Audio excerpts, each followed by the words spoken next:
Before we dive into the conversation, the Iowa caucuses were last night, and I would love to get your thoughts. Donald Trump won by a landslide. What's your reaction?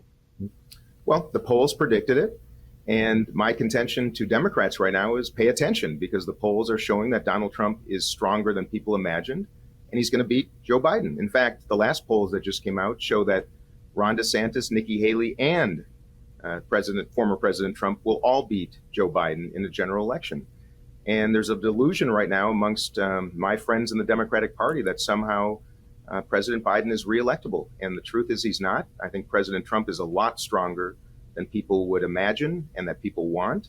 And I think he's going to just walk through this GOP primary in a cakewalk. And the good news is Democrats still have an opportunity to recalibrate. I know it's not traditional. I know it's not what conventional wisdom within the political industrial complex would have us believe. But the reality is I can beat Trump, and I can also beat Haley. President Biden can't. And I think that's what we discovered in Iowa. He is strong, and he's coming on stronger. And Democrats are completely delusional and sleepwalking into a disaster if we maintain this coronation. Let's talk about that poll you just mentioned, because the numbers coming out of Iowa last night do suggest it would be a cakewalk for Donald Trump to get the GOP nomination. And a recent CBS poll, as you stated, said that Nikki Haley, Governor Ron DeSantis, and Donald Trump would all beat President Joe Biden in a head-to-head matchup in 2024. Now, a tracker from 538 says that you voted with President Biden 100% of the time. So what would make the outcome different if we replace President Biden with nominee Dean Phillips? Well, let's start with what the numbers are also showing, which is most of this country, an overwhelming majority of this country collectively does not want a Trump and Biden rematch. Most of this country believes both men to be too old to serve in this position. And that's not my comment about them. That is what the country is saying. So let's just start with generational change. The biggest contrast you can draw right now is I'm a 54-year-old, competent, experienced candidate of good principle and ready to lead the country. President Biden at age 82 by the time of the next election, 86 by the time of the end of his second term, if he were to win again, is an elderly man, a good man. But that's what the country's saying. That's one.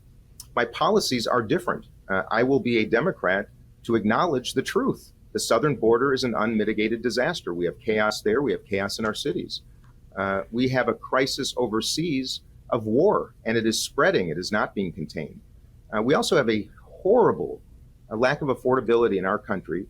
The president has done a good job of investing in America. You just referenced my voting record with him. Those were good investments, the infrastructure bill, the CHIPS Act. But he has not invested in Americans. And that's my contention and the biggest point of difference with the president. We need health care for everybody, coverage for all. We need to build 7 million houses in this country to eliminate homelessness and put downward pressure on unaffordable rents. And we need to be a country that finally establishes a mechanism by which young people can go to college, can go to trade school, can go to community college without being burdened with tens of thousands of dollars in debt.